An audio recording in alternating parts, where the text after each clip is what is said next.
Hey everyone, it's Dr. Rick, and today's tutorial is on the gut and how taking care of the gut and what happens inside the gut can be responsible for allergies. Allergies, asthma, joint pain, even problems with thinking, brain fog. If this is the first time you're finding me, don't forget to hit the subscribe button down below and the alert button to find out when I do new videos. I'm going to be doing a bunch of videos on the gut. I did one hiking to initiate all this stuff, but it's becoming my interest lately because we're all screwed up from the COVID overeating issue. I think a lot of people are expressing COVID rage has a reaction to the gut, and we got more shit coming. So get it? Shit.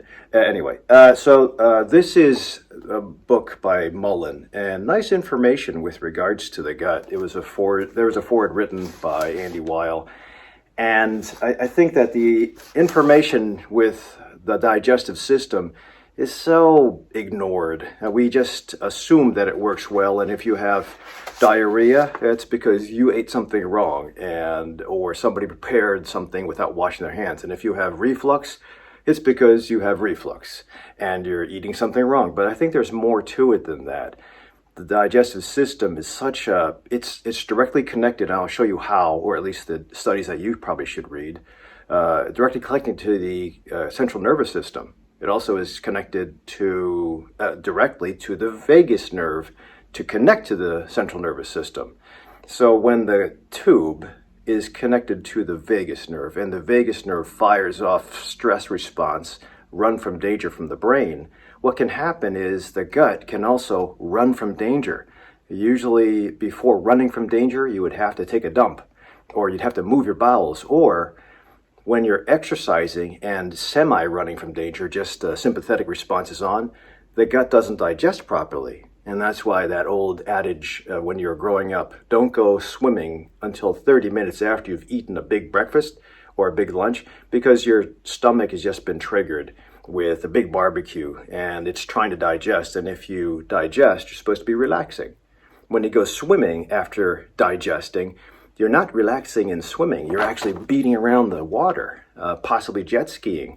And when you tell the body the signals, or you give the body the signals that we're having fun, we're exercising, we're moving, we're swimming from a shark, it's going to say no more digestion. And you just had that big lump of food sitting in your stomach, and it's not going to fare well. And that's why people get cramps. If you've ever experienced a cramp, it doesn't have to be a leg cramp, it's a belly cramp for those of you who don't follow the rules. So the idea would be read about your gut, understand the gut, and I'll try to explain that to you with a couple of studies that I came across. So again, I think most of us have overeaten for the last couple months of being in shelter because the timing is off. And when your timing is off and you're watching Netflix all day and the cupboard is right there, it's easier to go snack. And I don't mean a big meal, I just mean like a single French fry. So when the gut is used to 2 to 3 times a day of meals, and then suddenly it's just daisy chained all together all day long, you're going to change around the performance of the gut. When you change performance, you might change around the signals to the bacteria. So microbiota is this all-encompassing term that describes the different commensal bacteria in your gut. They all hang out mostly in the large intestine, but you will have some in the small intestine. If you've ever heard of small intestinal bacterial overgrowth, it's when you have too many bacteria in the small intestine. Again, they're supposed to be in the large intestine where they work to help with the immune system, but sometimes if they start to shoot forward, so the colon's down here and then the small intestine's up and then the stomach and the esophagus, when the stuff in the storage of this colon kind of creeps up into the small intestine, you'll have a fight. Because some of those bacteria will mount a response by the body's immune system. The majority of the immune system is not in the tonsils, not in the bones, not in the spleen, not in the lymph nodes. It's actually in the gut. So that's the largest surface area that has to be exposed to the external environment, believe it or not. So if you were to take all the lining of your small intestine and kind of fillet it open and spread it out flat, it can cover up to a football field. I might be over-exaggerating, but I think you get the point. When you have that much surface area, in a tube that's 27 foot long, you will have to prevent bad stuff from getting in while you're letting good stuff get in. So the good stuff would be proteins, fats, carbohydrates, minerals, and vitamins. When you get all that stuff in, cool, you'll live till 100. But you have to prevent and block parasites, bad bacteria, bad yeast, poisons, mercury, lead, tar. So you have to, gluten, you have to prevent that stuff. And sometimes there's a tough dichotomy there, absorb but stop. So that's why you have something called zonulin. I think I've pointed this out before. Zonulin is a fiber that connects cells together. So the entire football field of inner lining is one cell deep. Believe it or not, one cell deep, and it is each cell is connected by a couple of different fibers, ligaments, I guess you can call them. And one of them is zonulin, and there's a study by Alessio Fabrizio, I think, from Italy, where he found that people infected with a virus had a different or a damaged zonulin level. So thus came the term, if you had a leaky gut, it was probably because you got an infection that started the whole process of destroying the barrier, having the football field absorb everything, and then you would have a problem systemically.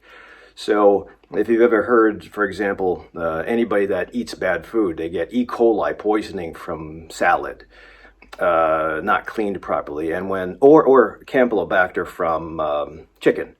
And when that gets into the tube, you would figure, why can't the tube just push it out in a diarrhea or vomit it up? Well, it penetrates through that football field lining. And when it penetrates through, you can't poop it out anymore. It's in the bloodstream. Once it's in the bloodstream, your immune system is supposed to attack. So the first line of defense is the barrier, selective barrier, which I'll show you in a second. Second line of defense is I guess I'll show you the barrier now. The second line of defense is going to be white blood cells to fight. So when white blood cells fight, they have to mount a response, and they essentially eat the bacteria by engulfing it, or the virus, or any pathogen. And when they eat that, cool, infection killed. But those white blood cells, those mast cells, they don't just stop there. When they're irritated, it's like a Doberman biting everybody. They'll protect the master, but they might accidentally bite one of the family members. So those little white blood cells that go around hunting for infection, because they got through the barrier, well, they might accidentally attack joints. They usually attack skin. That's why when you have an allergic reaction in the gut, or a problem with gut problems, dysbiosis, cramping, leaky gut, most people will also have rash, psoriasis, eczema. So there's a direct relationship. So this is a picture of the gut, just to show you what the gut looks like. You can see that there's one cell. This is a single cell in the intestine, small intestine specifically, with these little things called villi. This is where, when chyme comes through the tube, gets absorbed, nutrients get absorbed through these little finger-like projections. So the problem is, between these individual cells, you have this pore. That's where you're supposed to get the big macronutrients in, and the pores sometimes will be destroyed. There's several layers of ligaments that connect these two, and zonulin is in here. And when the zonulin is destroyed, you have things come through. And you're not supposed to have things come through. It happens on the skin. If you've ever had the cheap nickel watches or bracelets nickel plated from the 70s or 80s, people would have a rash underneath the nickel plate because there's too much nickel getting through, and the body's saying, hey, what's this foreign body? So it would attack the area of the rash or the watch with a rash. Bingo. Typically you get that with poison ivy. You can also get it with, if you're allergic to peanuts, more severe rash. And if you're allergic to peanuts, while we're on the topic, you'll also have a systemic reaction, shortness of breath, puffy skin, joint pain, and diarrhea. So even brain will get the hyper because of the defensive fight or flight. So this is a nice picture of the barrier of cells. Mostly the picture is perfect in the small intestine. It also has all these guys, microbiota, and they work. The combination of the microbiota that sits in the mucus over those finger-like projections. That's the beauty of the commensal bacteria that's in your gut. The problem is we just bastardize that stuff. So let me tell you how we bastardize it. We bastardize it by killing it. So if there's no bacterial level, or the bacteria are minimal, then two things can happen. Number one, you destroy the first line of defense. Actually, the first line of defense, not just the barrier. As I mentioned, the second line of defense is the white blood cells underneath the finger-like projections. But the microbiota, that's a dynamic level of cushioning that also protects the finger-like projections. And depending on which microbiota you have in your gut, you'll be good or you'll not be good. You'll have rashes or you'll not have rashes. You'll have asthma or not have asthma. You'll have allergies to food or not have allergies to food, and that is determined during the first 3 years of life. So let's go on to, this was a nice summary by Lynch. It just gave an idea about how data also suggests that if you have too high of a proportion of C. difficile to Bifidobacter. C. diff is a nasty bacteria. Bifidobacter is a healthy bacteria. You usually get that from mom's breast. And when there's higher C. diff and lower bifido, it sets you up for allergies later on in the first 3 years of life. Same thing, so that's the first thing, is that there's a relationship between the two. And when you have a dominant bad guy that's in the belly, the likelihood of you developing atopy or skin rashes later on is high. This was information from Harvard. Hopefully you can see that. Harvard on the timing of the seeding of your gut. Usually in the first 100 days, if you have, very crucial, in the first 100 days, if you have good bacteria from mom, and that would be from latching onto the breast, there's bifido. The old idea would be bifido would give you breast. Bifido comes from the breast. Lacto comes from the labia or vagina. So if you came out mom's vagina and you latched on immediately, you had good bacteria. Problem with some people get C-sectioned. You don't go through the vagina, so you only get bifido. That's okay, it's still good bacteria. But the bottom line with the Harvard study is that the first 100 days are very crucial. And again, it backs up the information from Lynch, and that's Harvard. This is data from Iran. I don't know about the school in Iran, but it was published on NIH, that leaky gut would usually be related to chronic asthma. And leaky gut essentially starts out or is hinged. The leverage for developing leaky gut, it can be postulated that is hinged from childhood problems. Whether you had the good bacteria from mom or not, it depends on mom's health too. So if mom had a whole bunch of antibiotics, she doesn't have any good bacteria on the breast or in the vagina, and she doesn't pass any bacteria to the baby. So you got two reasons that you might have a bad problem with bad dysbiosis. And then you had the third reason, antibiotics that we often give with the first ear infection, with the first skin infection when you're a baby. The first 3 years of life, this was Scandinavia. No, this is just data that showed that it works both ways. You can actually scratch and cause a gut problem, and you can also have a gut problem that causes a skin problem. So it goes both ways. Not only gut priming the skin, but the skin in that paper can also prime the gut for bad problems later on. And again, the final study was the great one that I had with the picture. It essentially broke this down into saying that the gut had essentially, it's made of live tissue. That football field that you roll out if you dissected your gut, made of live tissue. So one cell, there's a bunch of cells. One is enterocytes that kind of divide out and can give you different forms of cells. The second is a goblet cell, which is mucus producing. It's very important to have mucus, otherwise if you don't have mucus, those bacteria have no place to hide or live. It's called a biofilm. So when you take in foods that are highly prepped, or in some cases the sugar substitutes, you destroy the biofilm. Antibiotics destroy the biofilm.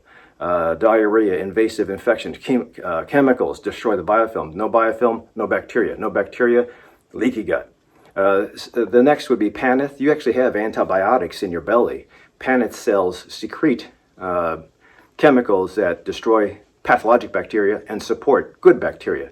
The good bacteria is not just one, several different, and the good bacteria all all link together to support and take care of function, digestion during the day, rebuilding and healing at night. The problem is if some of those cells are going rogue because they're being irritated, they're trying to just mount a defense.